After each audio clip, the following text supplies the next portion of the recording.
Bien le bonjour et bienvenue à cette nouvelle capsule dans le cadre du cours SCT 4062.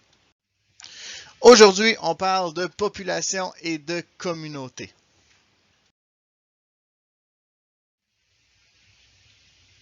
Donc, commençons par définir les deux termes. Quand on parle de population, on parle de l'ensemble des individus d'une même espèce vivant dans un espace commun à un moment donné.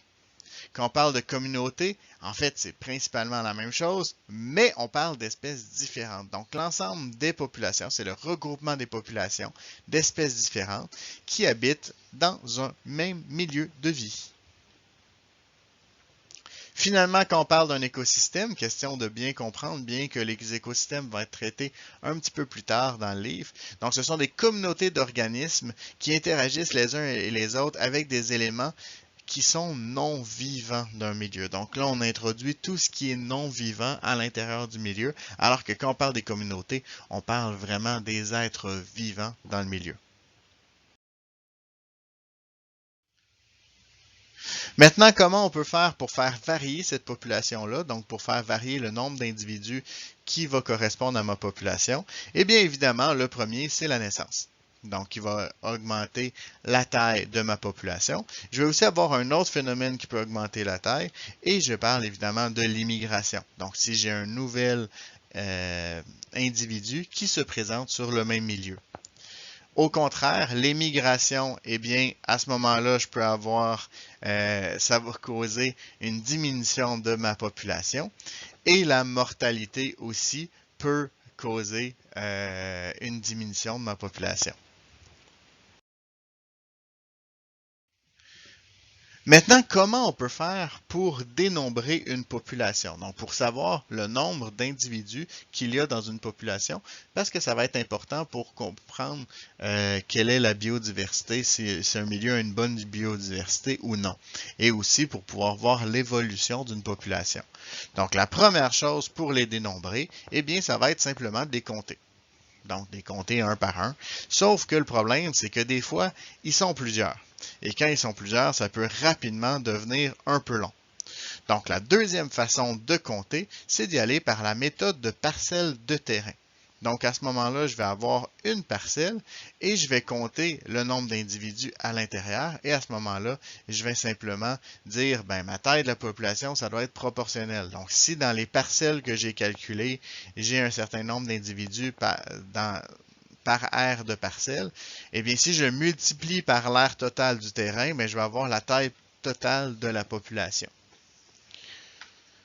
Mais évidemment, il faut calculer que pour utiliser cette méthode-là, ben, je dois absolument avoir un milieu où je suis relativement uniforme, donc un milieu homogène, où je vais avoir des espèces qui vont être présentes de façon vraiment uniforme sur le territoire, donc je peux estimer que les parcelles de terrain que j'ai choisies sont représentatives de l'ensemble de mon aire totale de terrain. Le problème, c'est que si mes individus bougent pendant que je fais ma méthode de parcelle de terrain, eh bien, je suis obligé de recommencer. Donc, c'est pas cool. À ce moment-là, qu'est-ce que je vais utiliser? Parce que si j'ai des animaux, je ne peux pas les empêcher de bouger ben. Donc, je vais utiliser le principe de capture-recapture. Donc, à ce moment-là, le calcul se fait comme suit. Bien, le nombre d'individus marqués divisé par le nombre d'individus marqués et recapturés. Donc, évidemment, ça prend 2 captures à ce moment-là. Multiplié par le nombre d'individus capturés la deuxième fois va me donner la taille de ma population.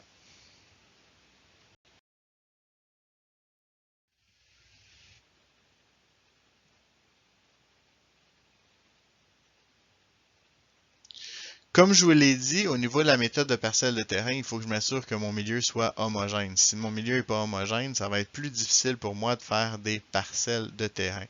Donc, comment les éléments peuvent se répartir sur le terrain? Bien, je peux avoir un milieu qui est par agrégat, autrement dit, je vais avoir des regroupements de personnes qui vont se former, des regroupements d'individus, devrais-je dire. Je peux avoir un regroupement qui est plutôt uniforme, donc on peut penser par exemple à une forêt où est-ce est-ce que je vais avoir des arbres qui sont répartis de façon plutôt uniforme à l'intérieur de ma forêt, ou je peux avoir quelque chose d'aléatoire, donc qui est entre l'agrégat et l'uniforme. Autrement dit, je vais avoir des groupes à un endroit, puis je vais avoir des individus plus clairsemés à un autre. Et cette troisième type-là, ben c'est là où est-ce que je ne pourrais pas utiliser la méthode de parcelle de terrain parce que mes parcelles ne sont représentatives de l'ensemble de mon territoire. La densité de population, donc pour être capable de calculer cette densité-là, bien c'est très simple, c'est le nombre d'individus divisé par l'espace occupé par ces individus. C'est ce qui va nous donner notre densité de population.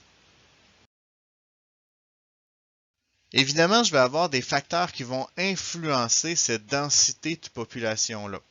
Donc, je vais avoir ces facteurs-là qu'on appelle des facteurs écologiques. Je vais pouvoir les diviser en deux types, les facteurs abiotiques et les facteurs biotiques.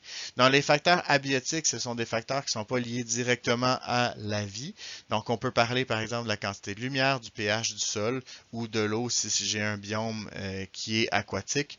On peut parler de la température, du climat, de l'épaisseur de neige.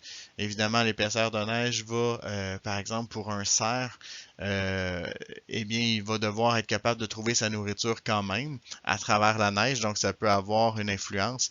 Je peux parler du cycle des saisons. Il y a certaines populations qui vont migrer pendant l'hiver.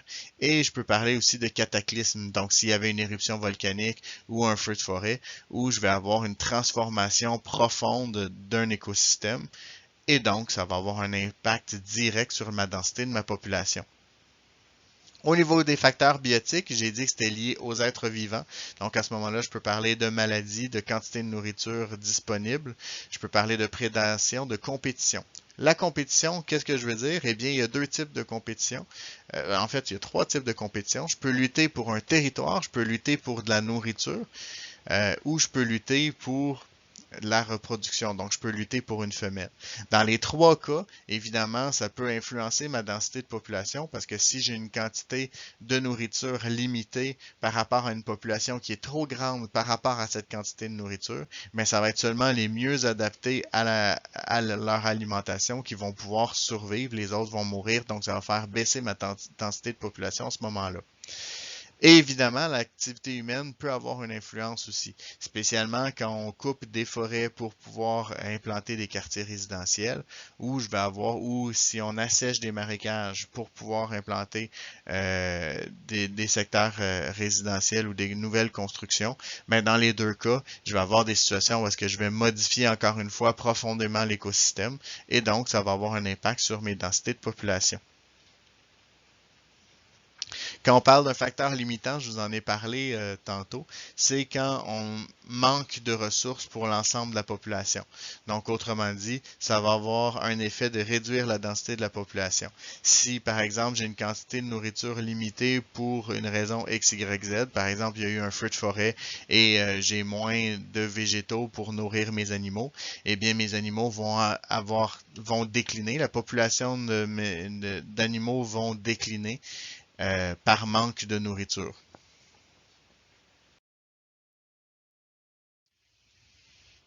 Évidemment, qui dit être vivant dit interaction entre les différents êtres vivants. Donc, évidemment, je vais avoir différents types d'interactions avec lesquelles je vais pouvoir travailler. Le premier que je vais vous présenter, c'est une interaction qui est gagnant-perdant. Donc, évidemment, c'est la prédation, où je vais avoir un être vivant qui va se faire manger par un autre être vivant. Donc, c'est gagnant pour le prédateur parce qu'il mange, mais c'est perdant pour la proie parce qu'elle se fait manger. Je peux aussi avoir le parasitisme qui est un peu le même type d'interaction gagnant-perdant. Donc, quand on parle de parasitisme, on parle d'un parasite, donc on parle d'un champignon ou d'un insecte qui vont affecter généralement un végétal ou dans certains cas des animaux. On peut parler par exemple de l'emploi avec certains types de poissons ou du varroa destructor avec les abeilles. Donc ce sont des organismes qui vont profiter de leur hôte sans nécessairement les tuer pour les manger. C'est simplement qu'ils vont utiliser le système digestif par exemple de leur hôte pour pouvoir survivre. Je peux aussi avoir des systèmes où est-ce que je suis perdant-perdant. Donc, on peut parler, par exemple, de la compétition entre deux êtres vivants qui veulent avoir la même nourriture. Donc, c'est un type. Mais je peux aussi avoir le contraire, qui est le mutualisme, qui est une situation gagnant-gagnant. L'exemple typique, c'est évidemment l'abeille et la fleur. Donc, l'abeille qui va polliniser la fleur, mais qui en même temps va se nourrir du sucre de la fleur. Donc, c'est une situation qui est gagnant pour l'abeille parce qu'elle a le sucre et gagnant pour la fleur parce qu'elle est pollinisée. Plusieurs insectes vont pouvoir jouer ce rôle-là. Dans certains cas, en plus, la fleur va offrir une protection à l'insecte. Donc, c'est un cas de différents cas de mutualisme. Et finalement, il y a la situation commensalisme, où est-ce que ça va être gagnant pour une espèce et l'autre espèce s'en fout bien. Donc, on peut parler du nid de guêpe dans un arbre. Pour l'arbre, ça ne change absolument rien à sa vie d'avoir un nid de guêpe à l'intérieur, mais pour la guêpe, c'est gagnant parce qu'il s'abrite de ses prédateurs. Donc, ce sont les différents types d'interactions entre les espèces. Et évidemment, ces interactions-là vont avoir une influence sur la densité de population de mes différentes espèces. C'est ce qui va créer ce qu'on appelle des cycles biologiques où, évidemment, plus j'ai de nourriture, plus je vais avoir de prédateurs. Donc, la quantité de lions va augmenter si j'ai plus de zèbres. Mais si j'ai plus de lions, je vais avoir moins de zèbres. Donc, ça va faire diminuer ma quantité de zèbres. Et si j'ai moins de zèbres, je vais avoir moins de lions. Et de cette façon-là, je vais avoir des cycles qui vont s'installer dans la nature, dans les densités de population, autant de mes prédateurs que de mes proies, qui va être évidemment liés l'un avec l'autre.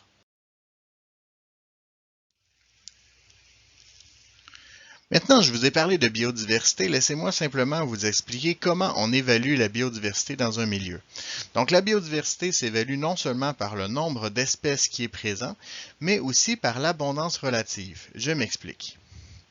Donc, l'idée, c'est vraiment de savoir le nombre d'espèces, évidemment, au niveau de la richesse spécifique, mais au niveau de l'abondance relative, c'est de calculer le pourcentage d'individus d'une espèce par rapport au nombre d'individus dans la communauté. Donc, évidemment, ici, j'ai un exemple où est-ce que j'aurais une savane africaine et avec leur abondance relative. Eh bien, si je me retrouvais à avoir 80% du milieu qui est habité par une seule espèce, à ce moment-là, l'abondance relative nous montrerait une biodiversité qui est plus pauvre. Donc, c'est vraiment les deux critères qui vont contribuer à ce qu'on appelle une biodiversité. Et c'est ce qui met fin à cette capsule. J'espère qu'elle vous a plu. Vous êtes maintenant les experts. À vous de surpasser le maître.